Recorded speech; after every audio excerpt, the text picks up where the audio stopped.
Yo, what's good guys, I'm Fire here back from another video, and today me bringing you guys another blitz. This one's not going to be a disengage blitz though. Disengage is pretty much what the meta is, it's what a lot of guys are doing, but this one's going to be a very unique blitz out of a formation that a lot of you run, so you can easily implement it into your scheme.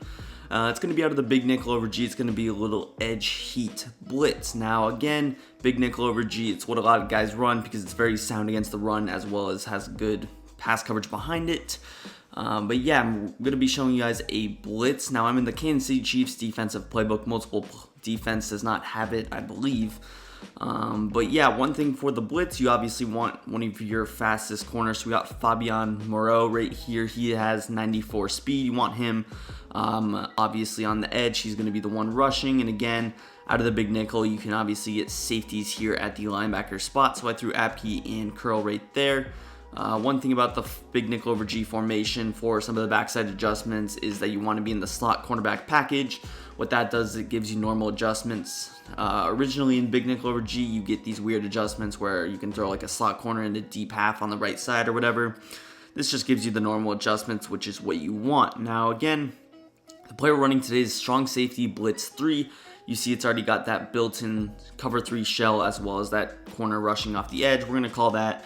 And again, one thing you can have is auto flip on. This blitz does work for both sides. It doesn't have to be on the right or the left. So again, with that being said, we'll just hop into a regular trips formation and I'll show you guys the blitz. Now, one thing I love about edge blitzes is you can get it to come through once and then pretty much bluff them. So that's really the best way to blitz in this game, is just to, get the blitz working once, you get him to block your running back, and that's when maybe you drop back 3. Now this is going to be a 5-man rush. Obviously just everyone blitzing is going to stay rushing.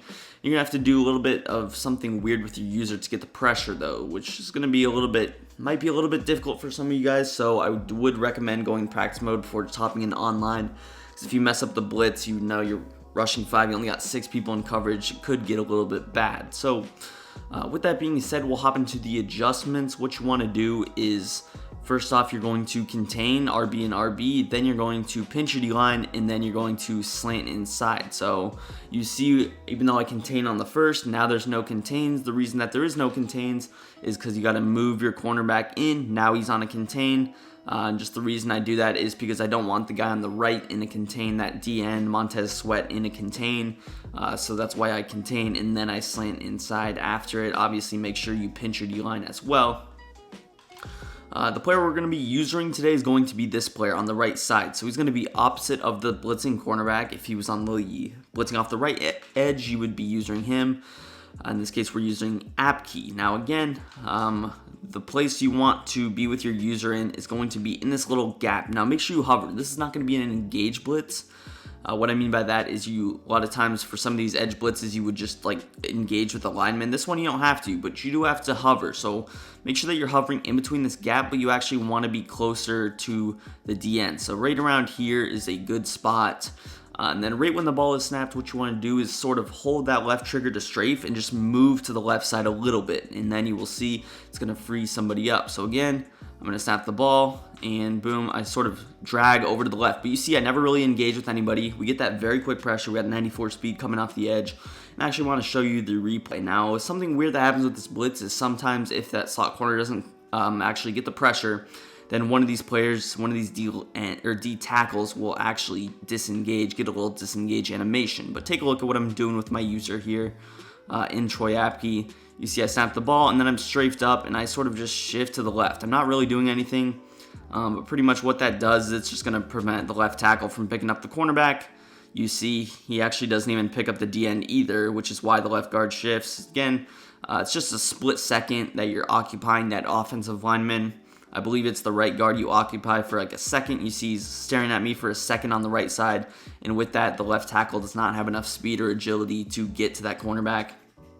And that's also a big reason of why you want your cornerback a little bit spaced off of the DN. You don't want him right next to Chase Young. You want him a little bit off. And then you see, boom, 94 speed in real time. It's going to be difficult to get that football off. You're going to have to make a hot read, obviously. I know you could have thrown to the running back in this case. Which is why I'll show you some of my adjustments with the blitz a little bit later in the video. But for now, just showing you the blitzing concept, what you're doing with your little safety, your user right here. And again, A lot of these blitzes, you would have to maybe engage with the lineman and then back off, but for this one, the good thing about it is that you can just sort of strafe up to the right, and then you still have a good chance to use her. I could either use her at the tight end here, still use her back, and the receivers are only like 1-2 yards off the line of scrimmage by the time I'm back. So very, very neat concept. Again, the setup was contain, RB and RB, pinch your D-line, slant inside, and then just move that cornerback in. Again, move him in. A lot of times when people blitzing, I notice they move their player right here. You want them off the ball. That's the way I've always had the best success. So even though it might take a little extra time, it's usually a better way to get the pressure and more consistent, I would say. Again, if I wanted to adjust, I would usually maybe go with something like this because, again, people see pressure. They like to check down to the flats. Maybe I throw B in a hard flat. Maybe I man up A on the tight end. Little concept. I could always man up the running back also like this. Create a sort of like lock concept where we got man and then zone. But again, keep the same thing with your user. Keep the blitzing. Hover right here. Hover over, and you see again. This time, Deron Payne actually got a disengage. So you see, we rushed 5 against 5. We had 2 people get that pressure. Again, I didn't engage with any of the offensive linemen. I'll show you the replay again here. You notice this time I wasn't even holding left jerk. I wasn't even strafing. I was sort of just I was strafing, but like not off the bat. I was even running to the left.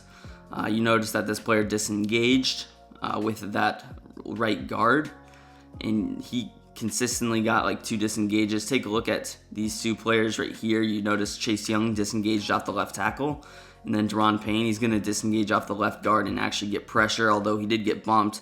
If he didn't get bumped, there would be 2 people on the quarterback immediately. You see the coverage on the back end, pretty solid. And again, you're forcing him to make a hot read. You're forcing him to either check down or throw the football away. If he's in the pocket, he'll get a grounding call. So again, I'll just show this a couple more times and I'll hop into some of my bluff blitz concepts because again, you notice I'm getting pressure. He's going to start blocking running back. He might start blocking tight end, whatever.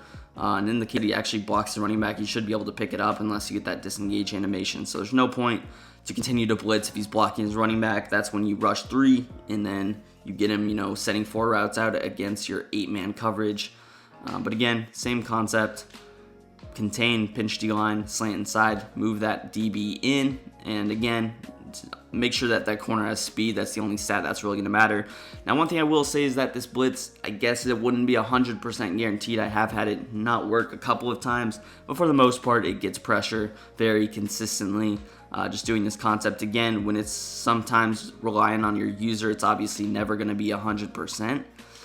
But yeah, it's still very, very consistent. And again, for the simple setup that you're doing, you really can't ask for too much more. That time you see, again, I wasn't even really shifting to the left. We get that instant pressure off the contain with Fabian Moreau.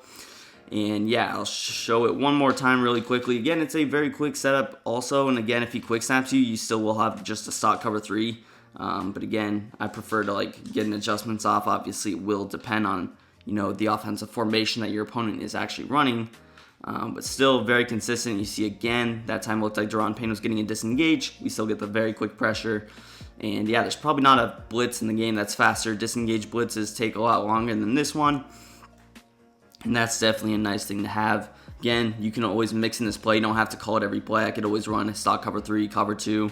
But just to give me the idea that I'm blitzing, what I would recommend is still pinching my D-line, moving this corner in. But like I said, I'm going to show you guys a couple of little coverages that I like to run, bluff coverages. Starting out, what I would do is usually what I like to do is put B in a little quad flat, put A in a deep half, and then I would put X in a middle third. With that, I would put Y in a little vert hook. So it's going to look like this, sort of a cover 3 cloud concept. But when you're doing this, pretty much what you don't have to do is you can actually still use the middle of the field with app key, meaning that my responsibility is not defending the flats, and sometimes when you're hovering, you have to move to the left. It's difficult to get to that flat. They can maybe hit you with a wheel or maybe a screen or whatever. So this is a quick concept I like to run. Usually I would have this player press, but I forgot to click onto him. And then you can also shade over the top. Specifically against trips, usually the responsibility of the user will be defending this deep right side. So that's why I like putting the cloud flat again. Maybe it drags on that right side or whatever. Usually there won't be a backside drag. There will be maybe a backside slant coming from right to left if they decide to motion or whatever. But yeah, if you're doing this, he's going to start blocking his running back. You get pressure two times, and every time he sees you come out, hover over that player, he's going to like start using or whatever, or start blocking his players. So just expect that. And again, you could always go to a two-man under look as well, just audible. Now sometimes when you do that, you probably want to base a line so that corner's on the same side, which is what I did right there. But again, you can still move him in, and although he's manned up, maybe you just flip the players like this, where I would put him on B, and that's a simple way. And again, you get nice two-man under. You get the idea that he's blitzing, and that's just a good way to audible. Again, you don't have to run out of strong safety blitz. It's really a better blitz than it is a coverage defense. But yeah, you see, I like to audible two-man under. I can audible to a simple Tampa 2. But again, when you're running two-man under, make sure you base a line so that he's going to get the exact same idea. Even if they quick snap you, you still have pretty good coverage on the back end with the two-man under. And you can always maybe manually blitz that. Obviously, when you manually blitz, it's not really guaranteed to get the pressure, but still decent. You see there, we get the interception, but dropped because Madden 21 is an amazing game. But yeah, it's pretty much going to do it for the video. Just a little simple blitz concept. Again, I've dropped a couple of videos on the big nickel over G. I dropped a video on the cover 3 and the two-man under. Now we get a blitz out of it. You combine all those three, and you're going to be set. Again, very good against the run. If they were to run inside zone on you, you would have a good, strong base defense. So again, it's going to do it for the video. If you guys enjoyed, hit that like button, hit that subscribe button if you're new, and peace. I'm out of here.